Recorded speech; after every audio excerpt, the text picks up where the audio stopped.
এটা হচ্ছে বাঁশকরুল। আমরা এটা পাহাড়িদের কাছ থেকে কিনে নিয়ে আসলাম 50 টাকা করে কেজি। এটা আমরা এখন কেটে কুটে হলুদ এবং লবণ দিয়ে সিদ্ধ করে রান্না করব। আমাদের সাথে থাকবেন। এটা রান্না দেখতে হইলে আমাদের সাথে থাকতে হবে। বন্ধুরা, আজকে আপনাদেরকে দেখাবো বাঁশকরুলটা আমরা এভাবে কুচি কুচি করে কেটে নিয়েছি এবং সিদ্ধ করে ফেলছি, লবণ দিয়ে হলুদ দিয়ে সিদ্ধ করে ফেলছি। আজকে আমরা দেখাবো বিচি দিয়ে রান্না করব, সাথে থাকবেন। এটা হচ্ছে ফরাস বিচি। ফরাস বিচিটা আমরা রাত্রে ভিজিয়ে রাখছিলাম, এখন ছিলে নিছি চামড়াটা। এখন রান্নাতে চলে যাব, আমাদের সাথে থাকবেন। আমি একটু পরিমাণ মতো তেল দিয়ে নিলাম।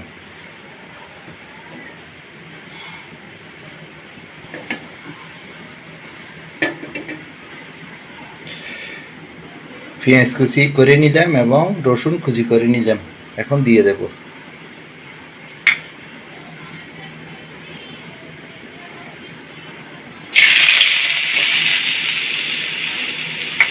পেঁয়াজ কুচি রসুন কুচি দিয়ে দিলাম।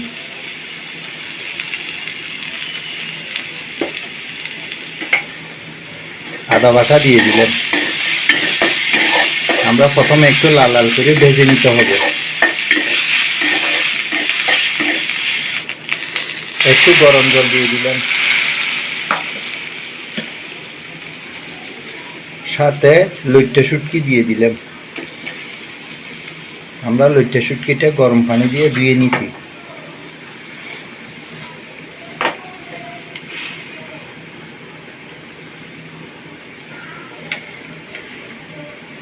পরিমাণ মতো লবণ দিয়ে দিলাম।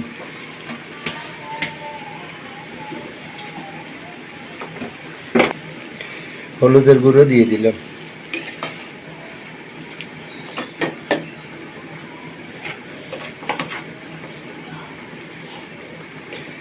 মরিচের গুঁড়ো দিয়ে দিলাম।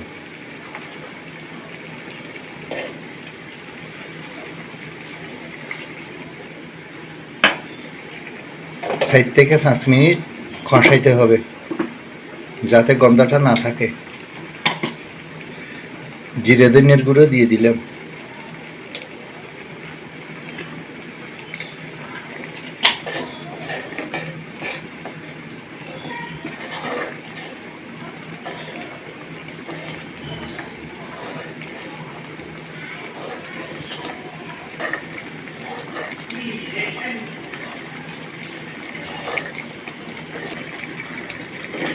আমাদের কষানো শেষ হয়ে গেছে, বাঁশকরুলগুলো দিয়ে দিলাম।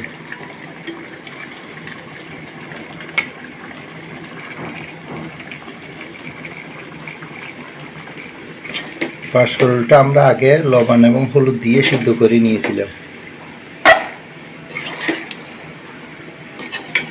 ভালো করে কষাইতে হবে।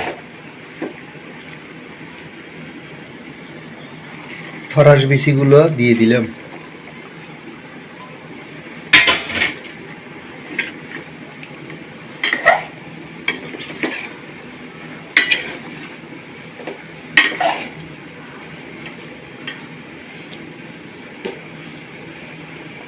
দশ থেকে 12 মিনিট রান্না করতে হবে।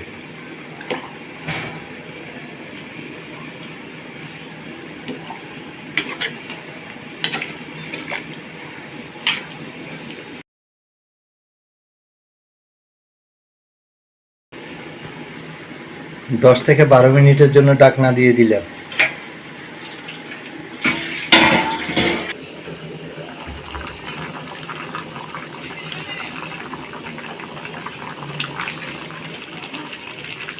আমাদের প্রায় হওয়ার মতে, বিচিগুলো সিদ্ধ হয়ে আসছে,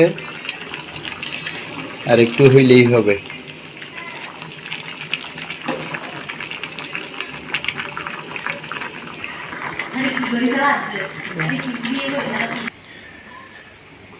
বন্ধুরা, আমাদের বাঁশকরুল বিচি দিয়ে হয়ে গেছে। আপনারা এভাবে বাসায় একবার ট্রাই করে রান্না করে খেতে পারেন, অনেক স্বাদ লাগবে। আমার চ্যানেলে যদি আপনারা নতুন হয়ে থাকেন, একটা লাইক দেবেন, সাবস্ক্রাইব করবেন, শেয়ার করবেন। সবাই পাশে থাকার জন্য আপনাদেরকে অসংখ্য ধন্যবাদ। ভালো থাকবেন, সুস্থ থাকবেন। Tata, bye bye.